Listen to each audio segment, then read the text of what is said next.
എന്താ ഇത്? പുരുഷന്മാർക്ക് ചോദിക്കാനും പറയാനും ഇവിടെ ആളില്ലേ? അങ്ങനെ ചോദിക്കാനും പറയാനും ആളില്ല എന്നൊരു തോന്നലുണ്ടോ നിങ്ങൾക്ക്? എങ്കിൽ നിങ്ങൾക്കായി രക്ഷാകരം നീട്ടാൻ ഒരാളുണ്ട് ഇവിടെ, സാക്ഷാൽ രാഹുൽ ഈശ്വർ. എന്റെ പൊന്നോ വേണ്ട. നിങ്ങൾക്കാർക്കും രാഹുൽ ഈശ്വറിനെ വേണ്ടായിരിക്കും, പക്ഷെ രാഹുൽ ഈശ്വറിന് ആവശ്യമുള്ള ഒരാളുണ്ട്.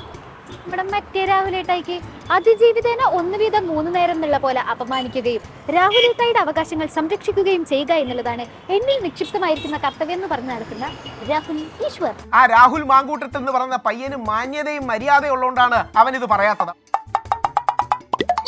ഇപ്പൊ നമ്മുടെ മുന്നിലുള്ളത് 2 മാന്യന്മാരാണ്. 1 രാഹുൽ മാങ്കൂട്ടത്തിൽ മാന്യൻ, 2 രാഹുൽ ഈശ്വർ മാന്യൻ. പിന്നല്ലാണ്ട് ഗർഭചിത്രത്തിന് നിർബന്ധിക്കുന്നതും വിവാഹ വാഗ്ദാനം നൽകി പീഡിപ്പിച്ചു എന്നുള്ള കേസടക്കം ചെറുതായിട്ടൊരു 7 കേസുണ്ട്. അങ്ങനെയുള്ള രാഹുലേട്ടായിനെ എല്ലാരും കൂടെ ഒറ്റപ്പെടുത്തല്ലേ? അത് രാഹുൽ ഈശ്വർ എങ്ങനെ കണ്ടോണ്ട് വെക്കും? അതുകൊണ്ട് രാഹുൽ ഈശ്വർ ഒരിക്കൽ കൂടി പറയുന്നു, മാങ്കൂട്ടത്തിനെതിരായി നിൽക്കുന്നവരെ എല്ലാരും മാന്യത ഇല്ലാത്തവരാണ്. അതുകൊണ്ടാ പറയുന്നത് രാഹുൽ എന്ന പയ്യൻ ഈ അമിത മാന്യതയും മര്യാദയും നെഹ്റുവിയൻ പുരോഗമനവാദം വെച്ചോണ്ട് പറയാത്തതാണ്. അറിയാവുന്ന ആരെ കൊണ്ടെങ്കിലും താൻ രക്ഷ എഴുതി കെട്ടിച്ചോ, തനിക്കാണ്ട് വലിയ കുഴപ്പം തുടങ്ങുക.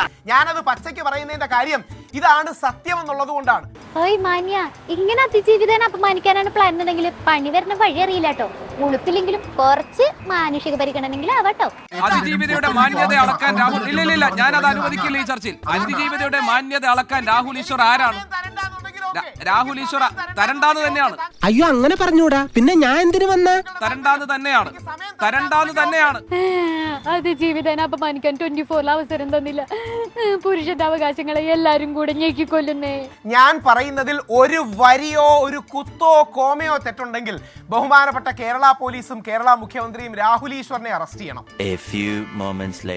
സൈബർ അധിക്ഷേപ പരാതിയിൽ രാഹുൽ ഈശ്വറിനെ കസ്റ്റഡിയിലെടുത്ത പോലീസ്. രാഹുൽ മാങ്കൂട്ടത്തിനെതിരായ ലൈംഗിക പീഡന കേസിൽ അതിജീവിതയുടെ വിവരങ്ങൾ വെളിപ്പെടുത്തിയ കേസിലാണ് സൈബർ പോലീസിന്റെ നടപടി. സാറേ എങ്ങോട്ടാ കൊണ്ടുപോകണം സാർ? ഇങ്ങനല്ല, ഞങ്ങൾ വിളിച്ചു പറയണോ? എന്താ അഡ്വക്കേറ്റ് വിളിക്കണോ? ഈശ്വര വിശ്വാസല്ലേ നിങ്ങള്? വേണമെങ്കിൽ ഈശ്വരനൊന്ന് വിളിച്ചോളൂ കേട്ടോ. അങ്ങനെ എന്താ അറിയാമോ, എനിക്ക് തിരിച്ച് 7 മണിക്ക് ചർച്ചയുണ്ട്. തിരിച്ചതിന് മുമ്പിൽ എത്താൻ പറ്റൂ. ഒരു പ്രത്യേക അറിയിപ്പുണ്ട്, കേരള പോലീസ് ശ്രദ്ധിക്കേണ്ടതാണ്. രാത്രി രാഹുൽ ഈശ്വറിന് ചാനൽ ചർച്ചയ്ക്ക് പോകേണ്ടതാണ് കേട്ടോ. അതുകൊണ്ട് കസ്റ്റഡിയിൽ വെക്കാന്നൊന്നും ആരും വിചാരിക്കണ്ട. എന്റെ വണ്ടി വരാമോ? ഓ വരാം, വേണമെങ്കിൽ ഒരു ഡ്രൈവറെ കൂടി വിളിച്ചോട്ടാ. അല്ല, വണ്ടി വീട്ടിൽ കൊണ്ടുവന്നിടാൻ ആള് വേണ്ടേ? അല്ല, അതിജീവിതനെ നാഴികയ്ക്ക് 40 വട്ടം അപമാനിച്ചോണ്ടിരിക്കലായിരുന്നില്ലേ പണി? അപ്പൊ പിന്നെ ഇന്നിനി അവിടുത്തെ സെല്ലിന്റെ അഴിയൊക്കെ എണ്ണി അവിടെ ഇരിക്കുക. നമ്മളുടെ അച്ഛൻ, നമ്മളുടെ മകൻ ജയിലിൽ നിന്നൊരു വ്യാജ പരാതി അകലത്തിൽ മാത്രമാണ്. ഈ പെൺകുട്ടിയുടെ ഫോട്ടോ ഞാൻ ഇട്ടിട്ടില്ല, കള്ളം പറയുവാണ്. കേരള പോലീസേ, രാഹുൽ ഈശ്വറിന് ഒരു 30 സെക്കൻഡ് കൊടുക്കൂ പ്ലീസ്. പെട്ടെന്ന് 30 സെക്കൻഡിൽ മറുപടി. അധിക്ഷേപ കേസിൽ ക്യൂവിലുള്ളവരൊക്കെ ഇത് കാണണ്ടല്ലോ അല്ലേ? ജാങ്കോ, നീ അറിഞ്ഞ ഞാൻ പെട്ടു. ഇപ്പോ ഇതുമായി ബന്ധപ്പെട്ട് ഒരു തരത്തിലും ഇരയുടെ പേര് പുറത്തു വരരുത് എന്ന ഉദ്ദേശത്തോടുകൂടി അത് ഡിലീറ്റ് ചെയ്ത എന്നെ ഇതിൽ പ്രതി ചേർക്കാൻ വേണ്ടി ശ്രമിക്കുന്നത്. ഇതെല്ലാം നിയമപരമായിട്ട് രാഷ്ട്രീയമായിട്ട് നേരിടും. മെൻസ് കമ്മീഷന്റെ ആവശ്യമുണ്ട്. രാഹുലിനെ സപ്പോർട്ട് ചെയ്യേണ്ട ദേഷ്യമാണ് മെൻസ് കമ്മീഷൻ. മെൻസ് കമ്മീഷൻ വേണ്ടാന്ന് ഇവിടെ ആരെങ്കിലും പറഞ്ഞോ ദാസപ്പ?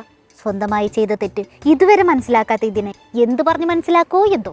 സുപ്രീം കോടതിയുടെ അർണേഷ് കുമാർ വിധിയുടെ നഗ്നമായ ലംഘനമാണ് കേരളത്തിൽ നടക്കുന്നത്. ഇതാണ് മെൻസ് കമ്മീഷന്റെ ആവശ്യം. ആണുങ്ങൾക്ക് വേണ്ടിയുള്ള സ്വാതന്ത്ര്യ സമരമാണ്, പുരുഷന്മാർക്ക് വേണ്ടിയുള്ള സ്വാതന്ത്ര്യ സമരമാണ്. ഇത് അർണേഷ് വിധിയുടെ നഗ്നമായ ലംഘനമാണ്. KSRTC ബസ്സിൽ പെൺകുട്ടിക്കെതിരെ ലൈംഗികാതിക്രമം നടത്തിയ പ്രതിക്ക് സ്വീകരണം ഒരുക്കും.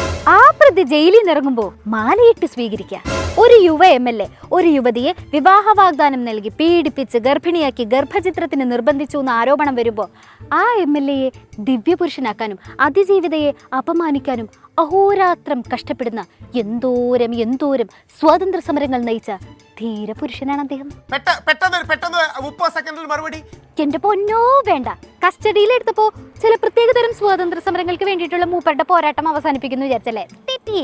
അതിന് രാഹുൽ ഈശ്വർ 2ാമത് ജനിക്കണം. രാഹുൽ മാങ്കൂട്ടത്തിന് അനുകൂലമായി വീഡിയോ ചെയ്യുന്നത് നിർത്തണമെന്നാണ് എന്നോട് ആവശ്യം. രാഹുൽ മാങ്കൂട്ടത്തിന് അനുകൂലമായി വീഡിയോ ചെയ്യുന്നത് നിർത്തില്ല. രാഹുൽ മാങ്കൂട്ടത്തിന് അനുകൂലമായി വീഡിയോ ചെയ്യുന്നത് നിർത്തില്ല. നാശത്തിലേക്കാ നിങ്ങൾ പോകുന്നത്. അതിജീവിതയെ അധിക്ഷേപിച്ചുവെന്ന കേസിൽ രാഹുൽ ഈശ്വറിന് ജാമ്യമില്ല. Thiruvananthapuram additional chief judicial magistrate കോടതി രാഹുലിന്റെ ജാമ്യാപേക്ഷ തള്ളി. ഞാൻ ജയിലിൽ നിരാഹാര സമരത്തിലേക്ക് പോവാണ്. പച്ചക്കള്ളമാണ് ഈ കേസ്. രാഹുൽ ഈശ്വറിന്റെ പ്രത്യേകതരം സ്വാതന്ത്ര്യ സമരത്തിന് കോടതിയുടെ സർപ്രൈസ് 14 ദിവസത്തേക്ക് റിമാൻഡ്. ഇനി ജയിലിലിരുന്ന് മെൻസ് കമ്മീഷൻ കീ ചെയ്യുന്നു ഒന്നും കൂടെ ഒച്ചത്തി വിളിച്ച